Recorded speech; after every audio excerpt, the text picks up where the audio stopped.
Get out. Those were the exact words my mother-in-law hissed at me during my wedding reception. Not whispered in private, but announced loudly enough that half the guests at the Fairmont Plaza ballroom turned to stare. Her glass of champagne trembled in her manicured hand as she added, "You'll never be good enough for my son." What Charlotte didn't know as she stood there in her $12,000 Vera Wang Mother of the Groom dress was that I held the keys to her son's entire financial future. 3 weeks earlier, I'd discovered that my husband's trust fund, the one that supported her lavish Connecticut lifestyle, wasn't controlled by her or even by him. Through an intricate legal arrangement his late father had established, I was the sole trustee. So when she publicly demanded I disappear from her son's life, she had no idea she was actually begging the very person who controlled every penny of her family's generational wealth to show mercy. And after years of her subtle cruelty and manipulation, mercy was in dangerously short supply. I met James Mitchell during my final year at Tufts University. I was working 2 jobs to pay tuition. He was finishing his MBA at Harvard.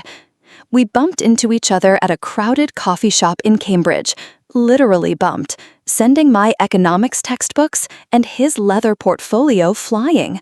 It was like something out of a romantic comedy, except I was the scholarship kid from Dorchester, and he was old New England money. Charlotte Mitchell was a force of nature in Boston's social scene. Widow of banking executive Richard Mitchell, board member of 3 prestigious cultural institutions, and gatekeeper of one of the city's oldest family names. From our first meeting at the Mitchells' Beacon Hill brownstone, she made her assessment clear. I didn't belong in their world. How interesting that James is dating someone so authentic, she told her bridge club friends, loud enough for me to hear from the kitchen where I'd offered to help the staff. It's like he's having his rebellious phase at 30. James always defended me, but in that conflict-avoidant way that privileged New Englanders perfect, changing subjects, making excuses for his mother's generation, never directly confronting the problem. "She just needs time," he'd say. Dad's death hit her hard. My own family couldn't have been more different. My parents had divorced when I was 8, my father disappearing to Florida with his dental hygienist. Mom raised me and my sister in a 2-bedroom apartment, working double shifts as an ER nurse. When I brought James home for Sunday dinner, Mom served her famous but humble 3-meat lasagna on mismatched plates and asked him genuine questions about his dreams, not his family's pedigree.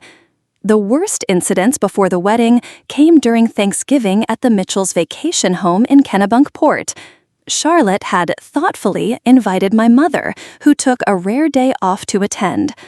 "Emma, your mother has such capable hands," Charlotte commented during dinner. "Those are working hands. I've always admired people who use their hands professionally." My mother smiled tightly, while Charlotte's friends nodded in performative appreciation. Later that night, Charlotte cornered me in the kitchen.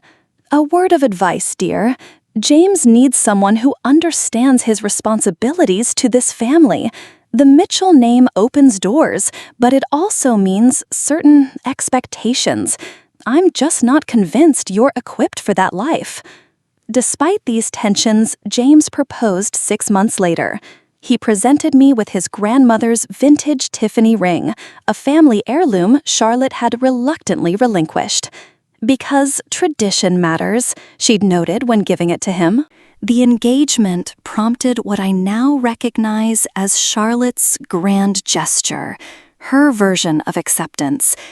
She insisted on paying for an extravagant wedding at the Fairmont, Boston's most exclusive venue. "If James is committed to this path, we might as well do it properly," she told her friends. I later learned she'd also made James sign a prenuptial agreement, though he wouldn't admit this until after our wedding night. What none of us knew then was that Richard Mitchell, James's father, had harbored his own doubts about Charlotte. 3 weeks before our wedding, James's elderly Uncle Walter pulled me aside during the rehearsal dinner. "You should know something about the family finances," he whispered, his breath smelling of expensive scotch. Richard never trusted Charlotte with money. Before he died, he restructured everything. The Mitchell Trust has unusual terms. The next day, Walter's attorney delivered a thick envelope containing the secret that would change everything.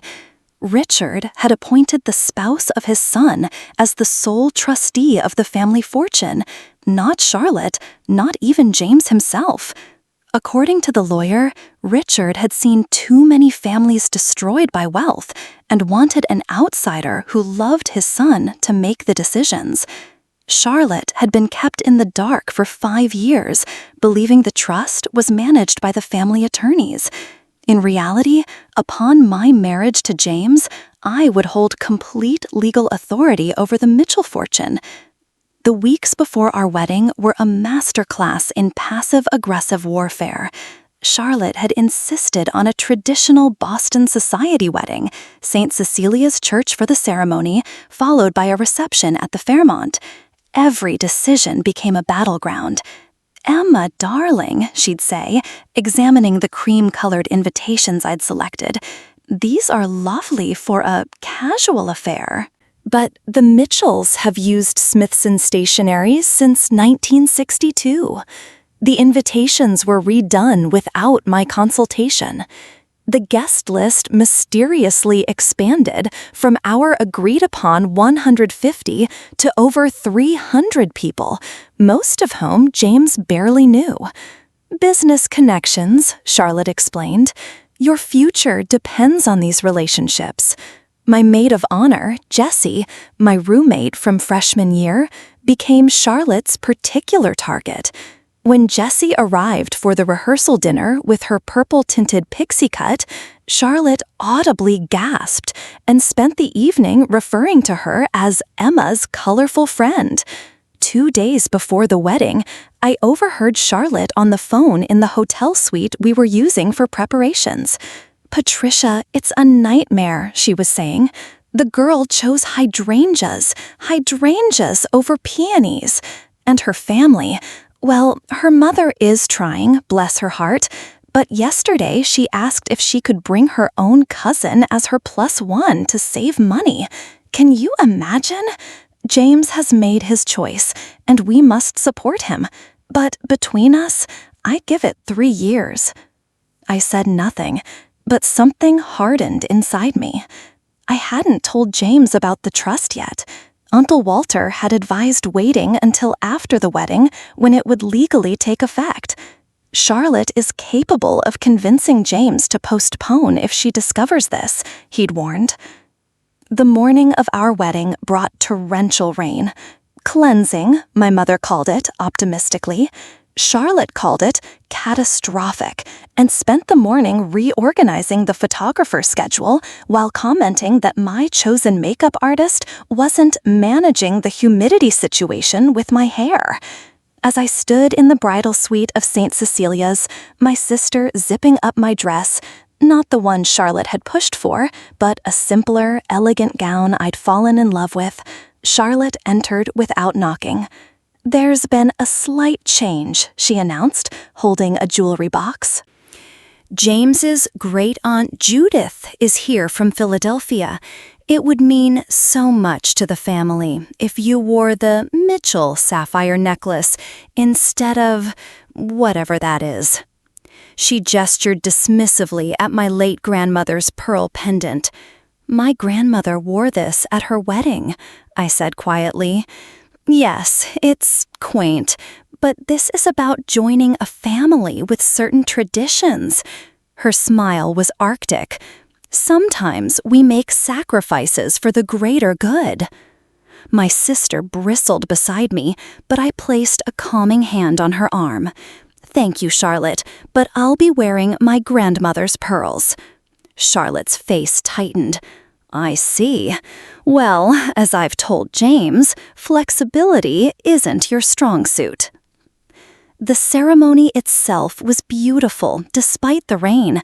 James looked handsome and nervous in his tuxedo, his eyes filling with tears as I walked down the aisle. For that moment, the tension melted away. We were just two people promising forever. It was during the reception that everything imploded. The cocktail hour had gone smoothly, though Charlotte had corrected the band's pronunciation of our names and rearranged the seating cards without telling me. By the time dinner was served, she'd had several glasses of champagne. The catalyst was unexpected. My college advisor, Professor Bennett, approached our table to congratulate us. She hugged me warmly. "I always knew you were destined for greatness, Emma," she said. "The law firm is lucky to have you. Partner track in 5 years, I predict." Charlotte's head snapped up. "Partner track? I thought you were leaving the firm." A confused silence fell over the table. "Why would I leave Harrington and Walsh?" I asked. "I've just been assigned to the corporate division." James shifted uncomfortably beside me. "Mom, we discussed this. Emma's career is important to her." Charlotte set down her champagne glass with exaggerated care. "James told me you'd agreed to take a position at the Mitchell Foundation after the honeymoon. We need someone to manage our charitable giving, and it seemed appropriate." "This is the first I'm hearing of it," I said, looking at James, whose face had gone pale. "I just mentioned it as a possibility," he stammered. "Nothing was decided." Charlotte's laugh was brittle. "Well, certainly a Mitchell wife has more important obligations than billing hours. The foundation role is practically a family requirement." Professor Bennett sensed the tension and gracefully excused herself. As she walked away, Charlotte leaned forward. "Let's be very clear," she whispered, her voice low but intense. "The Mitchell name comes with responsibilities that supersede your little career ambitions. James needs a wife who understands her role, not someone chasing promotions while neglecting the family's social position." I felt James's hand on mine, squeezing in warning. For years, I'd tolerated these moments, respecting his desire for peace. But something about her dismissal of everything I'd worked for, coupled with the knowledge of what Richard's trust arrangement revealed about his own assessment of Charlotte, broke something loose in me. "My career isn't little," I replied evenly, "and I won't be leaving it." Charlotte's eyes narrowed. "Perhaps you should reconsider what's truly important. This marriage requires certain sacrifices." "From me, but never from James?" I asked. "James understands his family obligations," she snapped. "I'm beginning to wonder if you ever will." The elegant oval room at the Fairmont fell into one of those peculiar silences that sometimes descend on large gatherings, a momentary lull in conversation that arrived at precisely the wrong moment. "I've indulged this long enough," Charlotte said, her voice carrying across nearby tables. "You clearly don't understand what being a Mitchell means." James placed his hand on his mother's arm. "Mom, this isn't the time." "When is the time, James?" Charlotte pulled away from him, standing now. "When she's completely embarrassed us in front of everyone who matters in Boston? When she's refused every single tradition our family values?" Several guests were openly staring. I could see my mother half rising from her seat across the room, concern etched on her face. "Charlotte," I said quietly, "let's discuss this privately." "Oh, now you want privacy." Her laugh was theatrical. "After insisting on inviting your community college friends and your mother's nursing colleagues to a Mitchell wedding? The cruel dismissal of my loved ones, people who'd supported me through every hardship was the final straw. 5 years of swallowed comments, of being measured and found wanting, of watching James navigate between us without ever truly standing firm, crystallized into perfect clarity. I stood slowly, smoothing the front of my wedding dress. "You know what's interesting about the Mitchells, Charlotte?" I said, my voice steady despite the adrenaline coursing through me. "For a family so obsessed with legacy, you don't seem to know much about your own husband's final wishes." Charlotte blinked, momentarily thrown off balance. "What are you talking about?"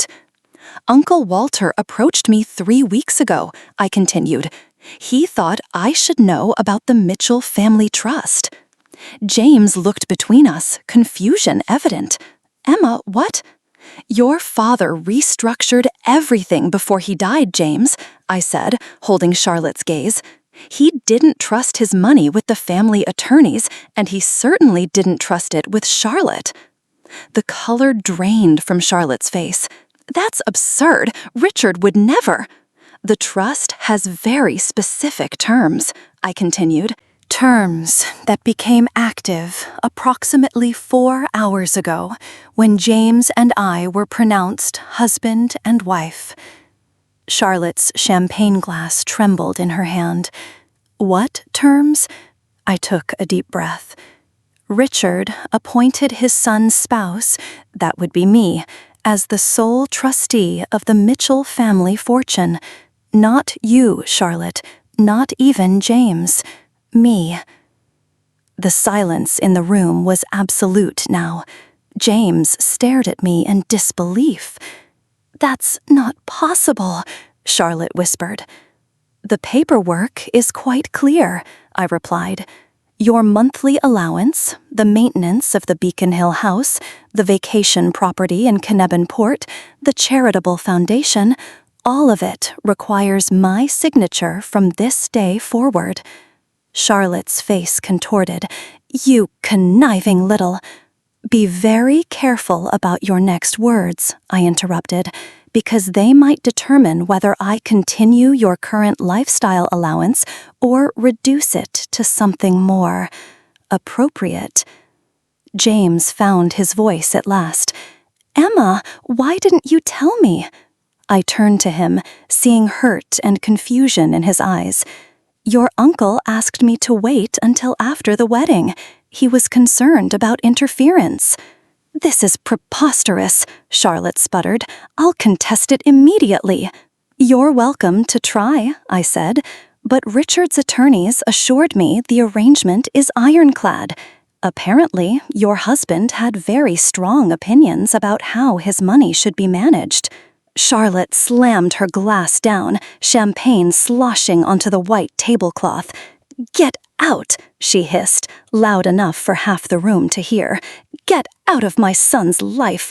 You tricked your way into this family for money."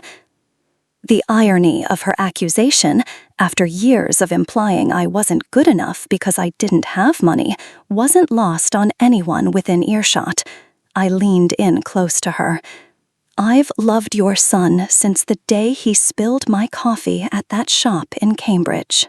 I've tolerated your cruelty, your dismissiveness, and your constant undermining because I love him. But I won't allow you to control either of us through money anymore. That's what this is really about, isn't it? Control?" Charlotte's face twisted with rage. "You have no idea who you're dealing with." "Actually," I said, picking up my clutch, "for the first time, I think I do." I turned to James. "I'll be at the hotel when you're ready to talk." As I walked through the reception hall, past the stunned faces of guests both familiar and unknown, I felt a strange lightness. Behind me, I could hear Charlotte's voice rising hysterically, and James's lower tones trying to calm her. The elaborate ice sculpture of intertwined swans that Charlotte had insisted on was melting slowly at the center of the room, water pooling around its base. Outside, the rain had stopped, and the air smelled fresh and clean. My sister hurried after me, followed by Jessie and my mother. "Holy shit, Emma," Jessie whispered, catching up to me on the steps. "Did you just—" "Yes," I said simply. "I did." The aftermath was exactly the chaos you'd expect. I spent that night alone in our honeymoon suite at the Four Seasons, fielding concerned texts from friends and ignoring Charlotte's increasingly threatening voicemails. Around midnight, James finally arrived, his bow tie undone and his expression a mixture of hurt and awe. "Were you ever going to tell me?" he asked, standing awkwardly by the door. "Tomorrow," I said honestly.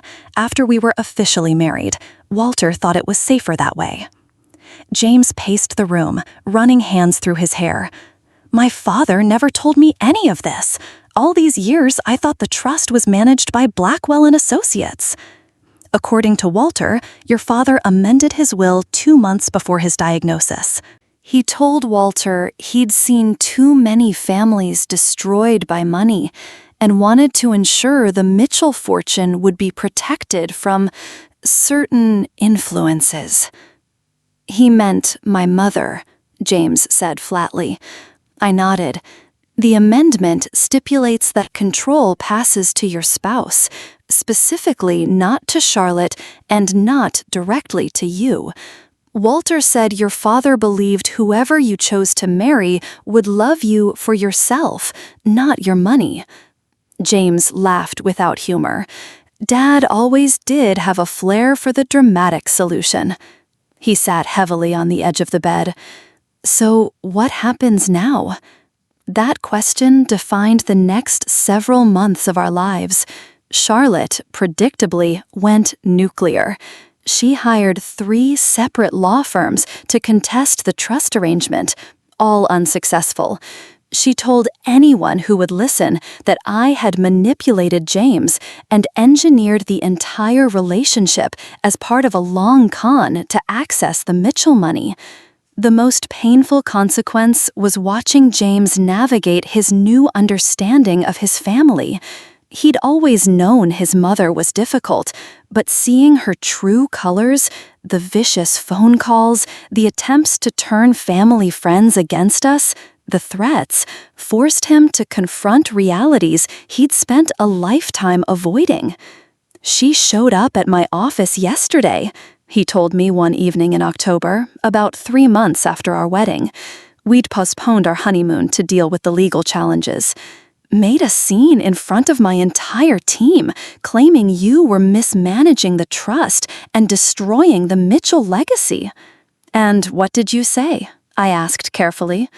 "I told her that the quarterly financial reports show the trust is performing better than it has in 10 years, and then I had security escort her out." His voice was tired but resolute. "I'm done enabling her, Emma." That was the turning point for us. James finally establishing boundaries with Charlotte and fully partnering with me to manage the responsibilities we'd unexpectedly inherited. The trust itself revealed surprises. Richard Mitchell had been far more philanthropically minded than his society-obsessed widow.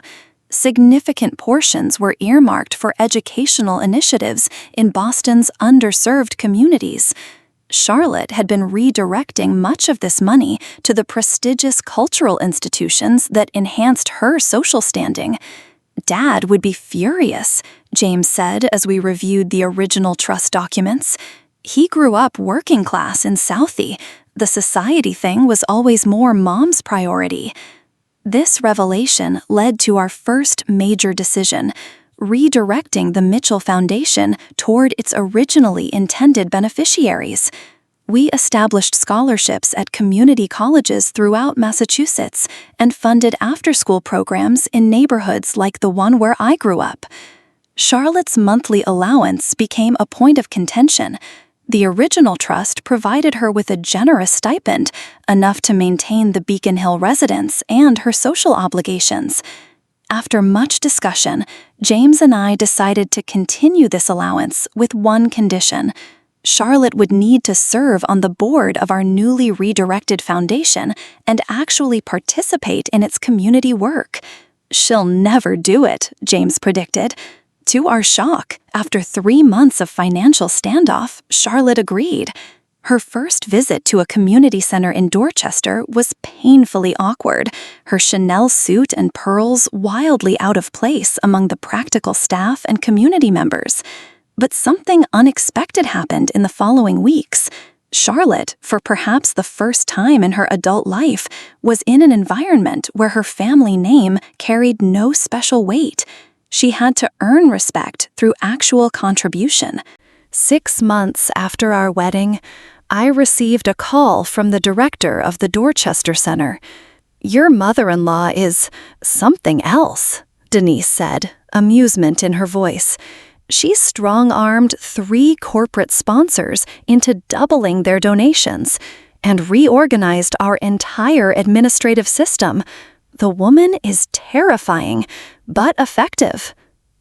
The most surprising twist came during the holidays. With Charlotte now actively involved in the foundation, we had maintained a cordial but distant relationship. James and I had planned a quiet Christmas at our new Cambridge home, having declined Charlotte's terse invitation to Beacon Hill. On Christmas Eve, the doorbell rang. Charlotte stood on our porch, holding a small, carefully wrapped package, her expression uncharacteristically uncertain. "May I come in?" she asked, none of her usual imperial tone present. Over glasses of wine in our living room, Charlotte did something I'd never witnessed. She apologized. "I've spent my entire adult life defining myself by the Mitchell name," she said carefully. "When Richard died, preserving that legacy became my only purpose. I convinced myself I was protecting James, but I was really just afraid of losing my identity, my position." James watched her skeptically, and this revelation came because... Charlotte sighed. "Frankly, working with actual people with actual problems has been illuminating. Last week, I was helping a single mother navigate college financial aid for her daughter. This woman works 2 jobs, just like your mother did, Emma. She has nothing, and yet she's raised this brilliant, determined child." She paused. It made me question what real accomplishment looks like. The package she'd brought contained her own mother's diamond earrings. "These should have been your something old at the wedding," she said. "I kept them out of spite. That was unworthy." This wasn't a fairy tale transformation. Charlotte didn't suddenly become a different person. She still corrected people's grammar and maintained exacting standards. But the sharp edges began to soften, particularly as she found genuine purpose in the foundation work. For James, watching his mother change brought both healing and sadness. Healing in their improving relationship, sadness in recognizing how different his childhood might have been. "She missed so much," he said one night, "being so focused on appearances rather than what was real." As for me, controlling the Mitchell fortune was never about power or revenge. We lived modestly compared to what the trust allowed, focusing instead on thoughtful management of resources that could genuinely help people.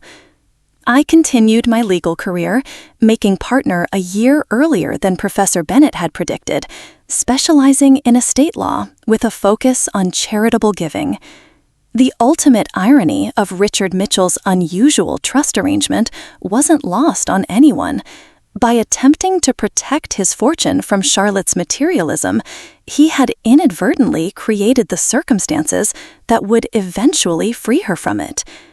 Last month, as we celebrated our 3rd anniversary, with Charlotte in attendance, notably more relaxed in simple linen rather than her usual formal attire, she pulled me aside. "You know," she said, watching James laugh with my mother across the room, "Richard would have absolutely loved this, The old schemer would consider this his greatest success. "What's that?" I asked. Charlotte gestured around at our gathered families, now improbably intertwined. All of this, using his money to buy something that actually matters.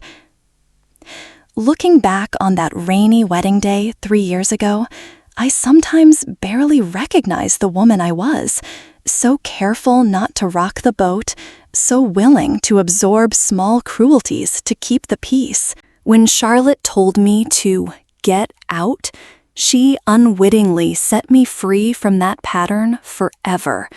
The Mitchell Trust is thriving under our management. Charlotte has become, improbably, a fierce advocate for educational equity in Boston, though she still can't resist improving the catering at foundation events. James and I are expecting our first child in spring, a daughter who will inherit not just financial resources, but hopefully the understanding that true worth has nothing to do with bank accounts or family names. The most valuable thing I've learned is that standing your ground doesn't have to mean burning bridges.